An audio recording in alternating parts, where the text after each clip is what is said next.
Okay, greetings, greetings, greetings, greetings, dear Virgo. That's you. This is Tarot Lumination. This is your mini generic love and relationship report for September 2018.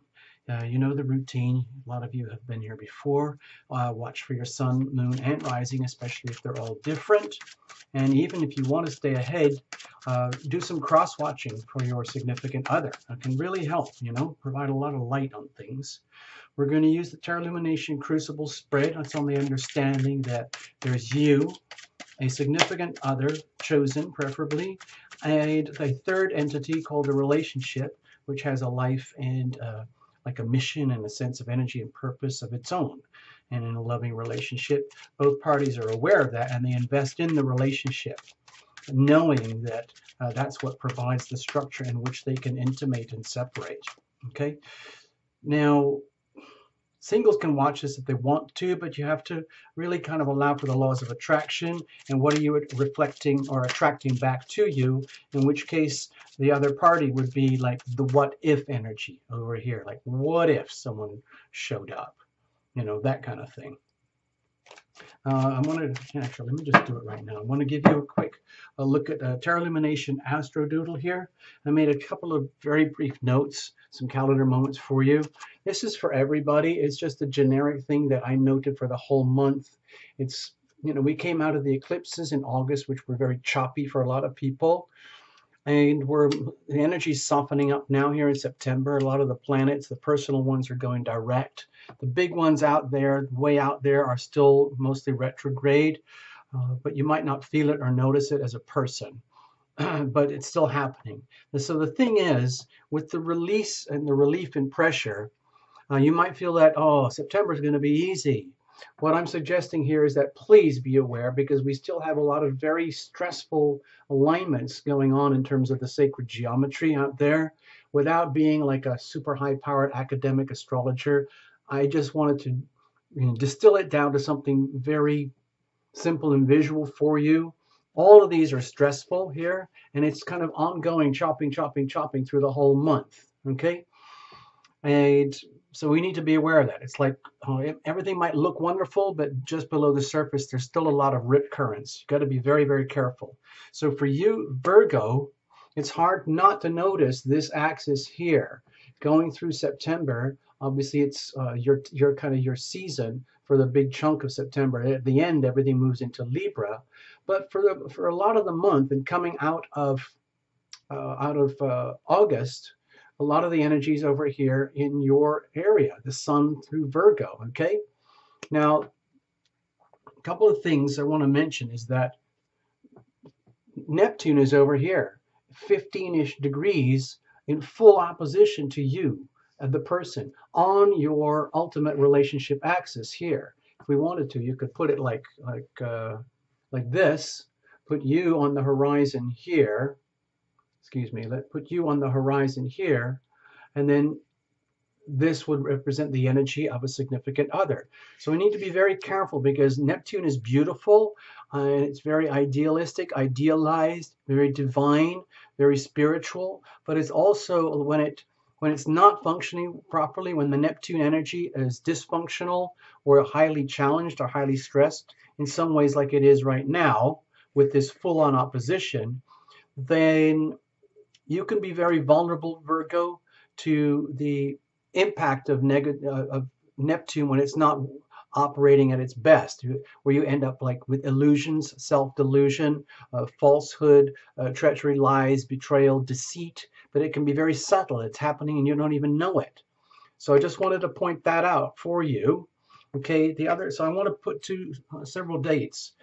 September the 5th, okay? Please be aware. I just want you to pay attention at those times, because these are like trigger moments. September the 5th, Sun will be in Virgo, full-on opposition, Neptune in Pisces. So just pay attention what's happening in your love life at that time, right now, right in your face. Next, on September the 7th, we've got this big, fat, beautiful Earth trine, which is very beneficial for you, Virgo, Capricorn, Taurus, I believe as the moon is moving through. Anyway, So it affects your first, fifth, and ninth house. So that's important because Capricorn energy is what dominates, rules your fifth house of love and relationship. Okay. Well, true love, not like marriage, but basically love. So with that energy over here, remember Pluto is here it's been here for 8 years or more. So 2008, 10 years. We've still got another 4 years. So it's causing a lot of deep, deep transformational shifts. Also, Saturn is here as well. So you might be feeling a lot of restrictions, restraints, lessons, karmic lessons happening in the area of true love here. But because we've got a big fat Earth trine going on, I'm not going to put it in this chart, but I want you to see it's there. You might not feel the blows so acutely. All right. A couple of other dates. September the 9th, the new moon, the Virgo new moon. Pay attention. How are you feeling coming into that and coming out of that? What is the new you? Who is the new you? What does that look like? September 17th, the moon will be in Capricorn, your fifth house, love and relationship. September 23rd, moon will be in Pisces, opposite you. So just be careful on those dates, all of those dates. Sorry, I went talk way too much. I'm sorry. I'm trying to keep these readings short and sweet for you guys so you can get on with your day. But once I get on a roll and I see all this stuff coming to the surface, I feel obliged to tell you. So please forgive me. All right. Cards are well shuffled in advance. No jumpers, no flyers, no oracles, no reversals. Not enough time, space, or room. I love the cards, how they're made. Please forgive me. Please understand that. Bring your significant invisible friends into the reading with you. It helps a lot. That's what we do here at Tarot Lumination. I'm cutting the cards nice and evenly. Bless the cards. Bless this channel. Bless Tarot Lumination. Bless you, Virgos. Bless the computers and the cameras and everything. Here's the love energy that you're radiating. Here's that of the other. Deep down inside of you, what are you radiating? Deep down, what are they radiating? Over here, what's happening at the core, the relationship itself? So I hope you can see that this is the crucible shape, and the crucible is a structure in which you and a significant other create like a safe space, a sanctuary where you can intimate, where you can separate without your whole lives blowing up. But it has to be understood that this entity exists, okay? And then you invest in it. What about here? Prospects and momentum. Think of this as a living thing. You're living through this for September. Over here, circumstantial energy. We're going to look at that in just a second. That's around you. And, you know, being very practical, Virgo, make the best of it. So you have the star. So my feeling here is that because in some ways you're so extremely vulnerable to the worst of things that can happen in relationship, as well as the most beautiful things that can happen in relationships simultaneously, it makes you extremely vulnerable. So with the star card here, my feeling is that this is an important message for you, Virgo. Please know that you are divinely guided and divinely protected, and that the chances are you're going to screw up. You're going to make mistakes. You're going to fall in love with the illusion, or you're going to miss something beautiful. It's very, very easy. Like what you thought was not worth it could be something beautiful. Something that you think was just from outer space turns out to be like, you know, a facade. So be very, very careful. Allow yourself to live through the month, knowing that this is your time, your season. You just coming out of August with the Pisces Virgo full moon, which will affect you. But really, this is for September. So pick up the flow like towards the middle of September onwards, and then see how your love life goes from there. September the 7th, I believe. September the 9th, excuse me, for the new moon. And then see how this really, really works for you, that divine protection. Okay? Let's have a look. What are you radiating? Okay. Wow, 10 of Pentacles. So at least there's something good. I'm feeling that you're sensing the positive aspects of Neptune when it works for you, because it's absolutely beautiful, and when it works, you wouldn't want anything else. Something like a divinely ordained relationship that has all the characteristics and structures of something beautiful. And it might be because that's what you're radiating. If you're radiating the energy of someone, like a person of substance, like I am this, I am Virgo. I do have all my skills, talents, and gifts and resources, and I do like to make the best of them in a loving relationship in ways that actually work It might not seem very romantic, but if it works, why mess with that? I love the good things in life. I love all the abundance in my life, and I intend to enjoy it and share it. And I'm willing to offer that in the context of love and relationship. However, it would be nice if that's reciprocal. Hmm, hmm, hmm. Okay. Like having it all, having the evidence of having it all is very, very nice. If you could see actual physical evidence, like you're radiating this, so what are you attracting? Are you actually attracting the real thing or an optical illusion? Let's have a look. What are they radiating? Okay, be very careful here with the Seven of Swords. You might be attracting energy, or you might be relating with someone who is uh, like behaving like almost like energy behind the scenes, trying to figure out how to deal with this relationship, how to handle themselves or conduct themselves in the relationship so that it actually works, at least as far as they're concerned. But in some ways that might be a very self-centered, very self-serving kind of behavior, which could be perceived by you. Well, you might not even be aware of it because you might be so much living at the mercy of the, let's say, I don't know, the sacred geometry right now, which does leave you extremely vulnerable, but it's also potentially very good.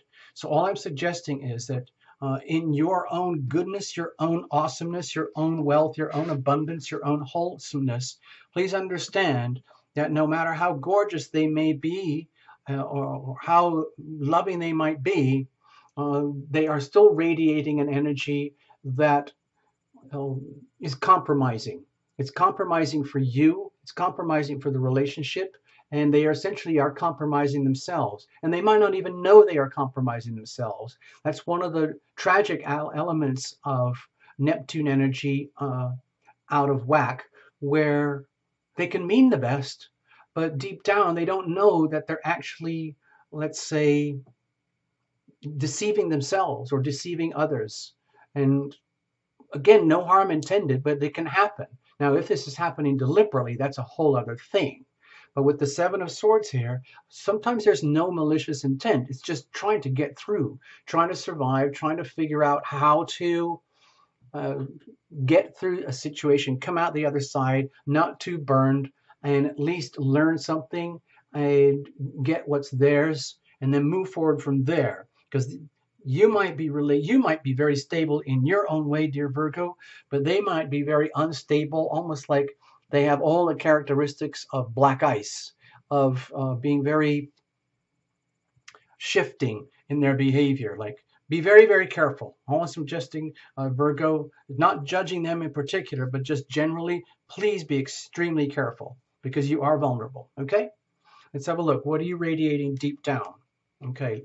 Okay. Well, with the Lovers here, my feeling is that you are going through your own version of your own experience of what this relationship feels like to you. And my feeling is that in some ways, you feel there's something absolutely gorgeous going on here, something very loving, where you're very loving and you feel like you might be very deeply loved. Okay, and that's great. You're entitled to that perception if you want to. And at the heart level of your existence, that can trigger this energy where you start to really examine who you are in the context of a relationship as perceived by what's happening to you from a significant other in the relationship. So it could put you in a very, it's a beautiful card in its own right, but it has a lot of implications here in terms of decisions. Are you fully aware of how exposed you are in this relationship? Are you fully aware of how they are or not exposing themselves in this relationship? If there's a lot of duplicity going on here and it triggers the energy deep down of decision making, like what am I doing? How am I doing it? Why am I doing it? Where am I doing it? Who am I doing it with? What is the mission and purpose of us? My heart needs to know this at the deep level. It would be very bad to make the mistake of loving something that's not what it appears to be. It could be very, it's just really, really important like understand the consequences of decision making. We make, you know, a lot, our evolution is a consequence of our decision making. And so if you want to, you can look at this experience here, like this thing that we talked about, you know, this polarity, the Virgo Pisces polarity. That could be a very serious wake up call to what's happening for real, you know, in your love life here. Okay. What's happening? And you're getting a chance, perhaps in a very delicious romantic way, to discover anything and everything that's not working below the surface, that is not acceptable in the context of a love relationship. And you're supported, that big grand earth trine that I talked about here, okay? Sorry, I'll point it out here. Capricorn, Taurus, Virgo energy. That, okay, is around September the 7th. So you might get a glimpse early on in the month of the truth of what's happening here, okay? And that'll hopefully trigger your energy of decision making at a very deep, profound gut soul level to figure out, what are you actually doing here? Are you squandering your resources? Are you maximizing your resources? Let's have a look at them deep down. Okay, well, with the Six of Pentacles here, my feeling is that they're not sure where they stand. My feeling is they're not sure whether they're offering benevolence and assets and gifts and talents and resources to the relationship, or whether they are drawing on the relationship in such a way that, you know, they would be on the receiving end of your bounty, so to speak. And I don't think there's any knowing here, because I don't think they know themselves. And to have this card in their conscious daily waking behavior, to me, feels very precarious, because it's an indication that they might be acting in terms of like their thoughts, words, and deeds and actions in a way that they think is perfectly okay, but is actually compromising to you and the relationship, and ultimately to themselves.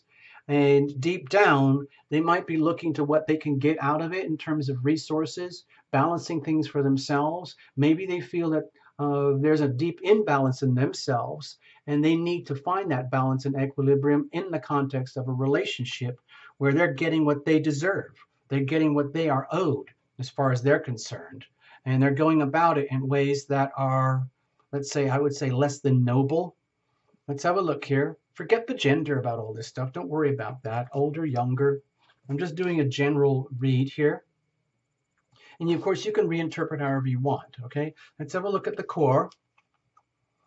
Okay, with the Queen of Wands here, my feeling is that the relationship, despite everything that I've said that's very, let's say, ambiguous about a significant other here, my feeling is that there's obviously something going on of value to you, to the other, to the relationship itself.